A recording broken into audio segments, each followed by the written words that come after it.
Food addiction is real. You can fight it. You can live with it. You can overcome it. In this video, we're going to talk with a bright line eating superstar who lost 90 pounds from her heaviest weight in 1 year. Stay tuned. Hey everybody, welcome back to my channel. If you're new, my name is Angela. Today I have a very special guest who I've been following on Instagram for quite some time because the bright light eating community on social media is rather small, and she's someone who has been a superstar on the program from start to finish. She just hit her 1 year anniversary. She started November 9th in 2020, and from her highest weight, she's lost 90 pounds. 84 of those pounds were on bright line eating. Please help me welcome Linnea, who's a 36-year-old nurse. Thanks for being here today. Absolutely. Thanks for having me. This is a super awesome pleasure. I love it.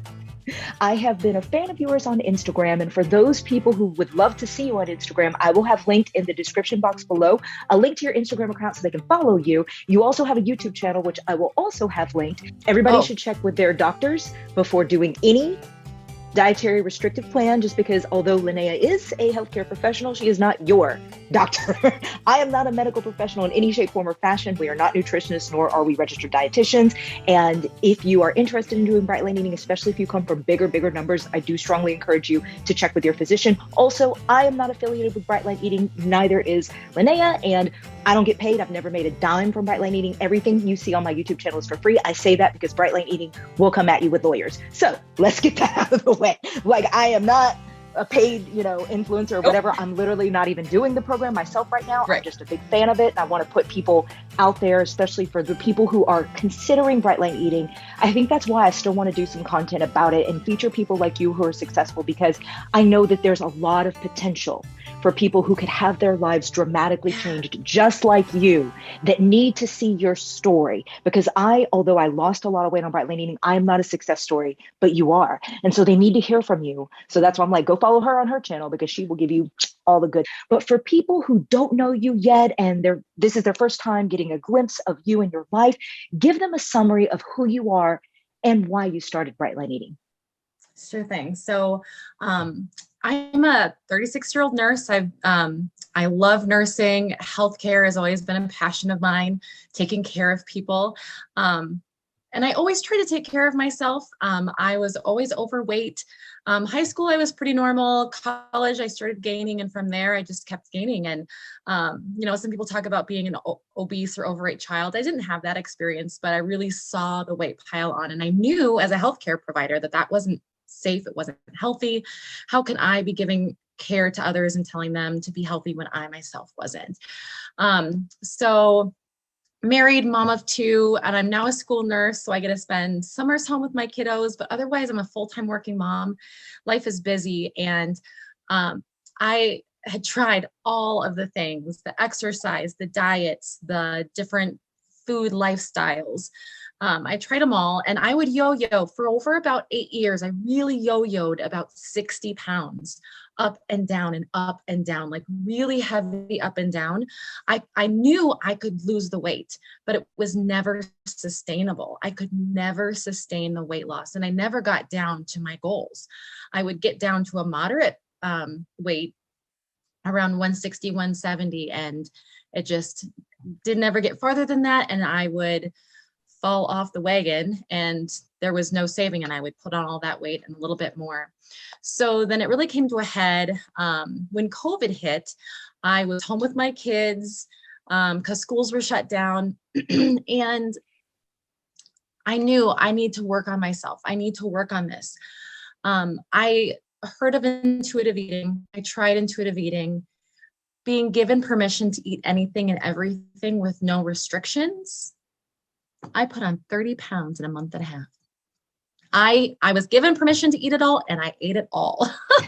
So, and that's when I really realized there's something in my brain. Like, I'm working at it. I am trying. I am doing all the programs. I'm doing what I'm supposed to. I'm following them accurately.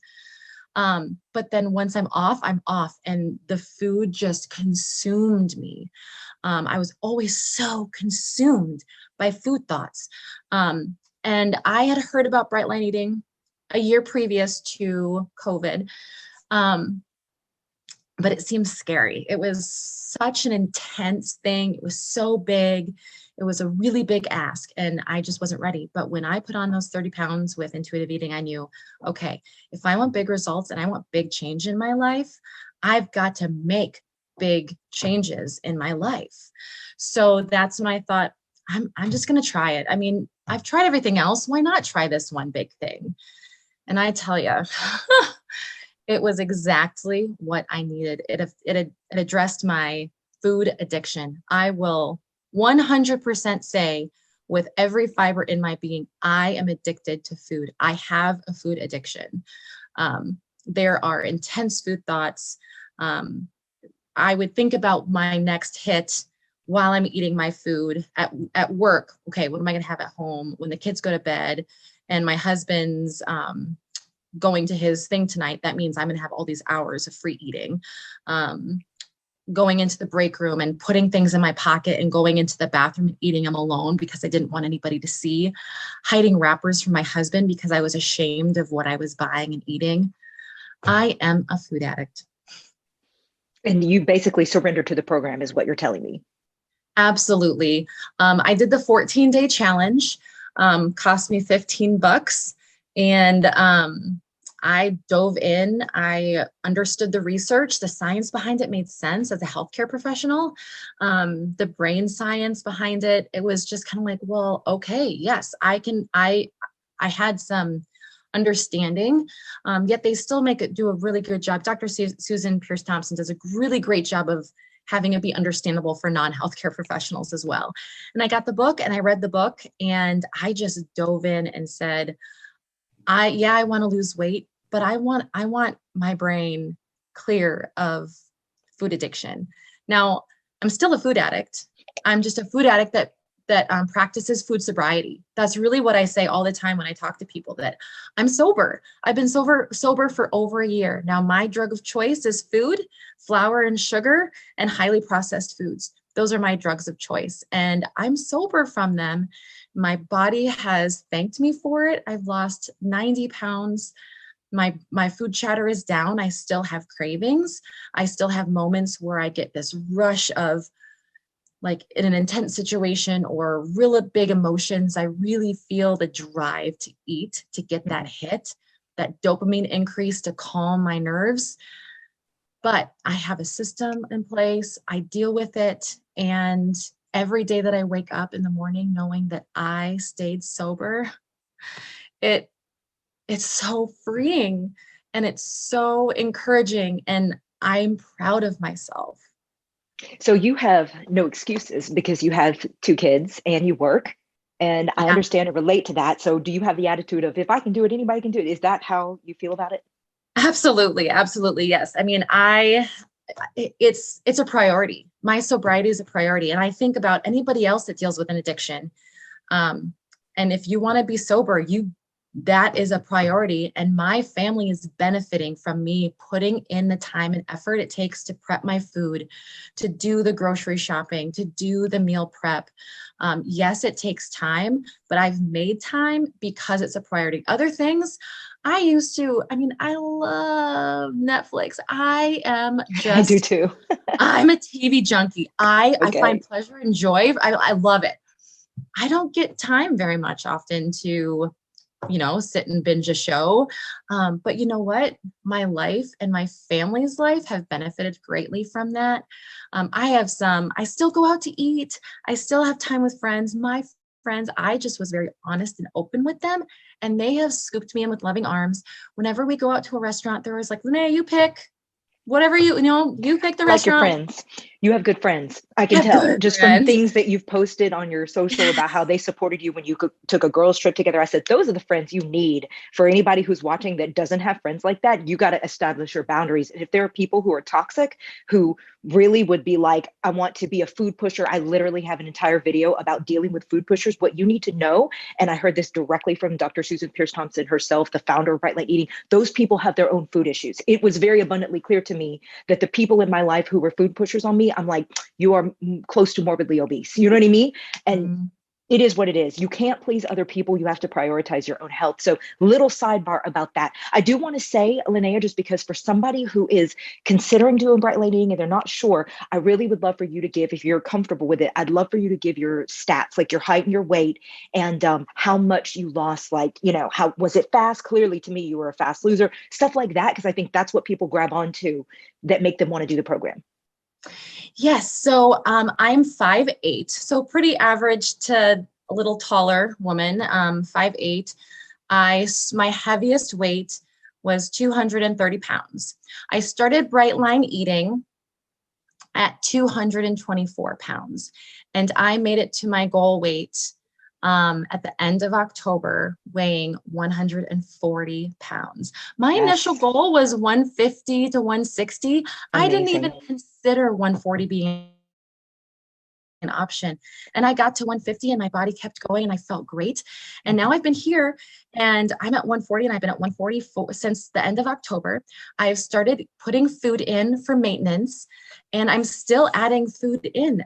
Every week I'm adding in a little bit more food and my body is just staying at 140 and it's loving it. And I have all this extra food. I get to eat so much food.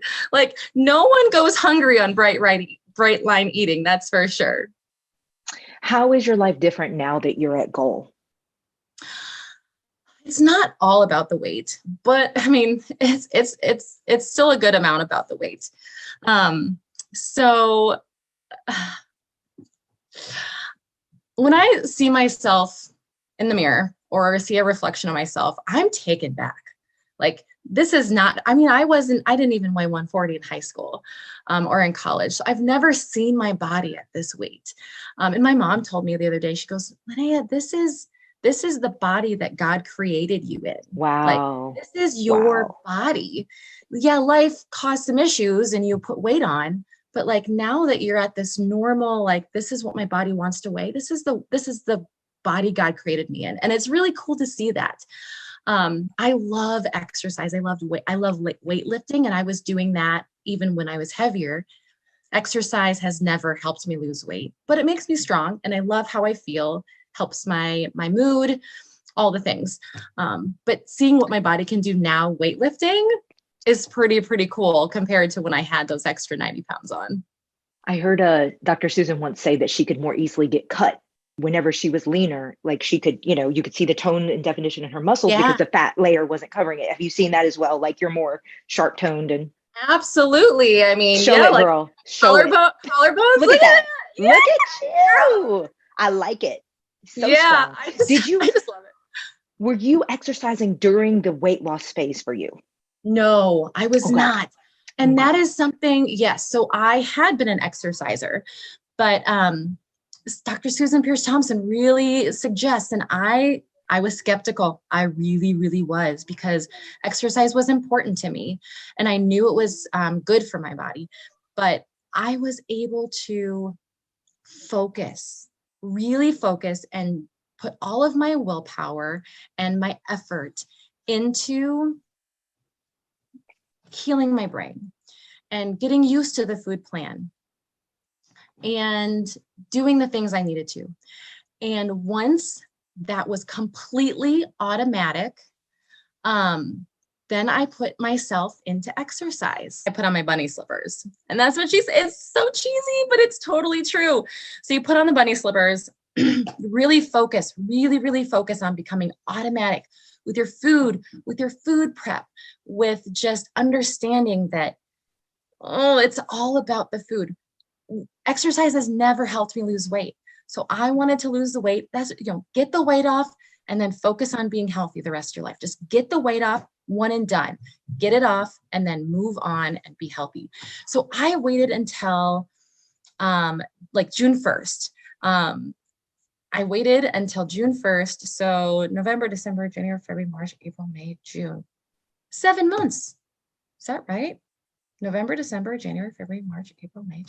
I waited 7 months to exercise. That just seems crazy to me because I loved exercising. So I waited 7 months to exercise, and then I went at it.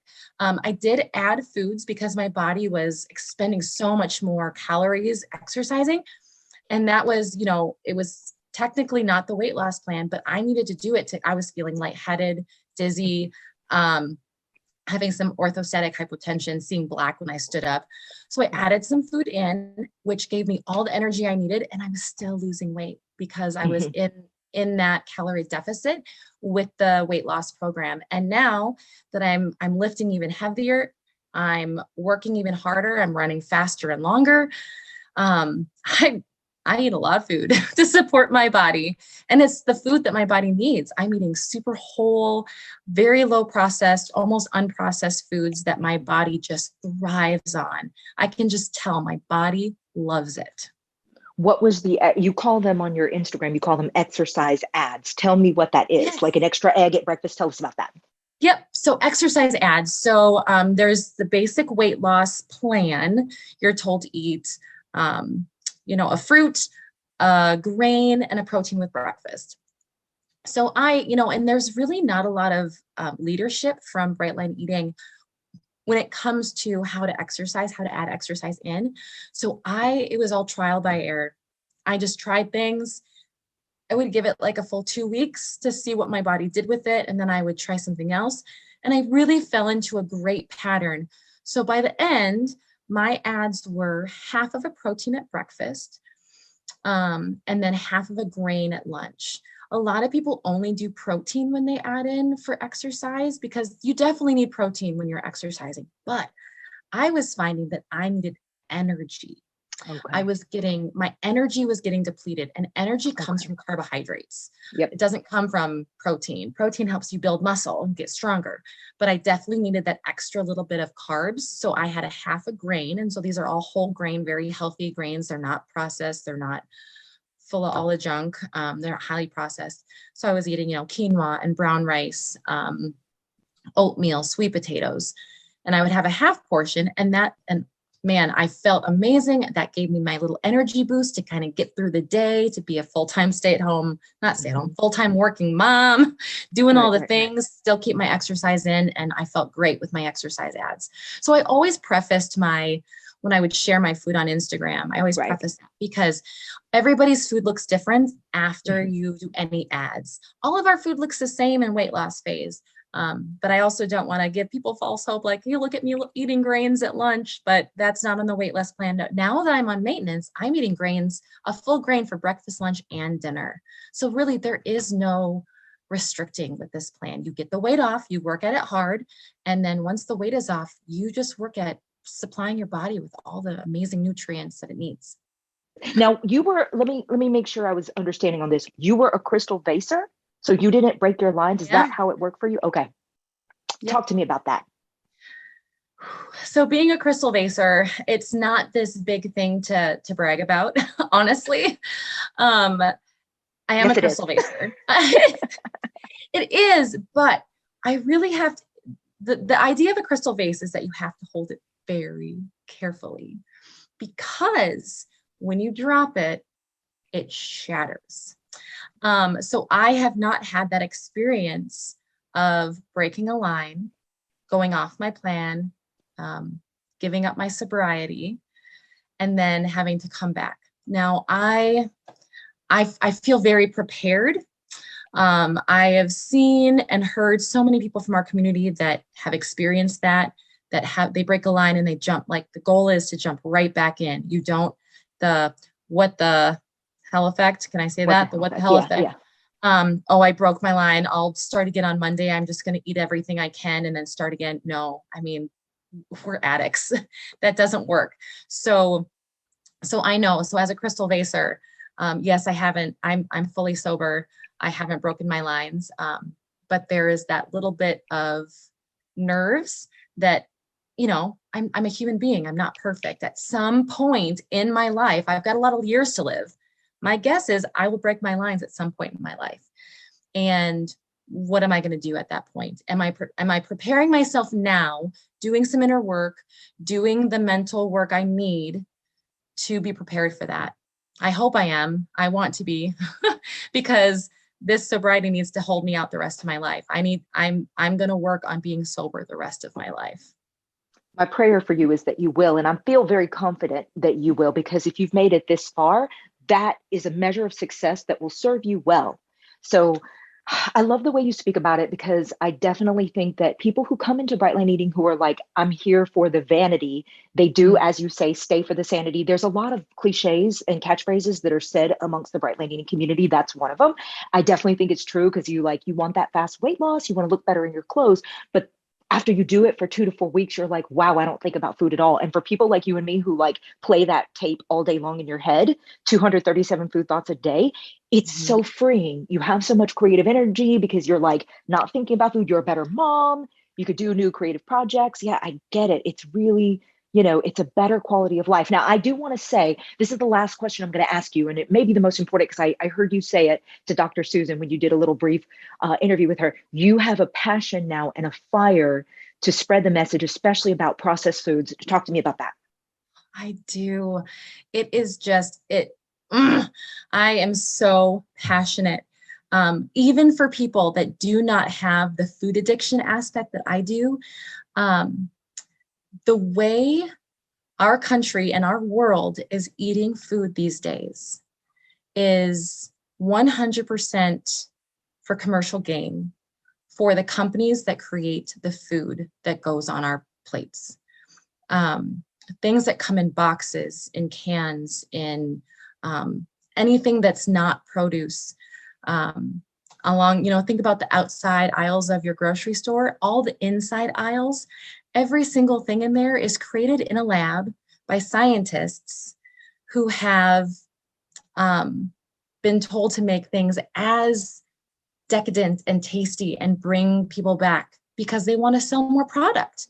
Sure, of course, we all want to do our business well and make more money, but when it's at the cost of people's lives, it's not okay. And we as consumers are the ones that need to know that these foods in and of themselves, yes, I am addicted to flour and sugar, but these ultra processed foods are addictive in and of themselves. Like, they create addiction. They are wired, they are altered, they are created to become addictive. So people keep coming back. And when you look at what you can buy, at a restaurant, the cheeseburger and French fries versus the big salad, the cost, or even going to a gas station and getting something quick because you're on the road, getting the slice of pizza costs, $1.50, but getting a big thing of cut vegetables or a salad costs like $7. We're not taking care of ourselves. We're not taking care of our neighbors. We're not taking care of our country. Obesity numbers are on the rise. They're going to continue to be on the rise. And I want to shout it from the mountaintops. I have been working so hard as a mom to get my kids off of processed food, to get sugar out of our house, and to teach them moderation. Hopefully they don't have a food addiction like I do. If they do, then moderation isn't going to work, because addictions, you have to be just abstinent and sober, but hopefully they don't have that. And hopefully we can, I can teach them that we eat real food to fuel our body and have your body grow and be strong and to get that brain working really well. And all these foods that look yummy and tasty and have market to children. Oh goodness, girl, don't get me started on that. It's really my goal to just really instill in this younger generation, and I'm trying as a school nurse as well too, that I freak out. Yeah. Like, freak out. Food is so important for our bodies, and not everything you eat is food. Some of it is food like substances. It's edible, doesn't mean it's food. And I just have this passion and desire to change the world and to educate people, and because we're not going to shut down these big conglomerates, these big huge companies, but we can decide what we purchase and what we buy. Now, if we could make the cost a little more friendly, that would be nice, but we're in charge of what we buy and what we put in our bodies. And yeah, I mean, dessert every once in a while, if you're not a food addict, awesome if you can do that every once in a while, but on a daily basis, what are you putting in your body? Are you setting your body up for success and longevity and health, or are you waiting for disease? So in my real life job, I do PR, and everything is like, I'm seeing PR that I would do for you. I would literally pitch you to the Today Show as a school nurse who's lost 90 pounds on her own and is on fire and passionate to teach, in particular, the younger generation about the dangers of sugars and processed foods. Because I think that as a mom myself, and I look around and I see all my friends, and I have a reputation amongst my friends, I'm more careful about what my son eats than I am for myself. Yeah. I've kind of, in the past 6 months, I've kind of given up. This is terrible to say. I still try to get a vegetable into him every day, but I'm like, unfortunately, I have a picky eater. He definitely is not a food addict. And I'm like, he will go with no food. And so I'm like, well, I'm going to give you a quesadilla. You know what I mean? It's not the ideal situation, but There's I worse things to be definitely, given than a quesadilla too. So absolutely, literally, I'm like spinach and everything, green smoothie, you know. But the thing is, like, I'm very adamant about him not eating sugar. And I'm yeah. like, I try so hard not to judge because I don't want other moms judging me. But when I see the sheer volume of sugar and processed foods that are being pumped into children whose brains are still forming, it makes me sad. It genuinely makes me sad Absolutely. for the sake Yes. of the child. You know, I know as a parent, it's very easy for us to drive through McDonald's. I get it, trust me. But let's just do the best we can. That's all I'm going to say. I said that was my last question for you, but this is really my last question. For anybody out there who is like, bright line eating is too hard. I don't think I can do it. You know, you didn't even do the boot camp, which I did, but you did it. You read the book. And the first time I did bright line eating straight up from the book, don't need it. Don't need the boot camp. Great thing, but don't need it. You know, what would you say to someone who's like, you know, I can't afford the boot camp, or I just don't want to give up sugar. It's too, you know, it's too much a part of my life. What would you say to convince somebody who's literally like, I don't think I'm strong enough to do this? My heart breaks for you and aches for you because I've been there. I it's hard. It's so hard and painful to live inside a brain that screams for food. And it's so hard to constantly think about food. And it's so hard to cry while you eat. And it's so hard to hate yourself. But it's hard to do the work. It's hard to fight the urges. It's hard to white knuckle in your bedroom and brush your teeth to hopefully that will take away the cravings. It's hard to sit in your bed and try and force yourself to go to sleep so you don't have to think about the food. It's hard to do all the meal planning. So what hard do you want? Do you want a hard that's going to take the food chatter away in 2 to 4 weeks? Do you want a hard that's just going to keep packing on the pounds and bring health problems down the road and keep that brain prisoner to food? They're both hard. And with food sobriety or bright line eating, there is a community of people that are experiencing the same thing that wrap our arms around each other. It is pretty amazing. I was a little skeptical about the community, but I am 100% believer that community helps. We have an amazing community in Bright Line Eating, an amazing one that's built into Facebook. We have a smaller, more intimate community on Instagram, and we hold each other. We hold space for each other. We're there for each other. People are honest. They talk about when they fall off their lines. We scoop them up and give them virtual hugs and cheer them on as they start their resume. It's amazing. No one's alone. And in this new world of technology, like, it's just kind of our norm that we have relationships through the screen. And I have been so blessed. My life has changed, my marriage, my children, my parenting skills, even how I work. I'm a different person. And it was hard. I won't say it was easy. It was hard, but it's gotten easier. It's still not always easy. I'm still a food addict and I still have to fight that voice in my head. But it's so much easier now to say, no, you're done. Goodbye. And then I move on. It's worth every piece of hard. I love you. I love your message. I love your success and your passion to get the message out. And I just know that there are people who are going to watch this and who are going to start the program because of you. And So. hopefully they can follow you and reach out to you, leave comments on your YouTube. I just appreciate your time today because I feel like you have an important message that people need to hear. I just want to shout it from the rooftops. Food addiction is real. You can fight it. You can live with it. You can overcome it. Awesome. Thank you, Linnea. Thank you so much for joining me. Thank you for having me. This was awesome.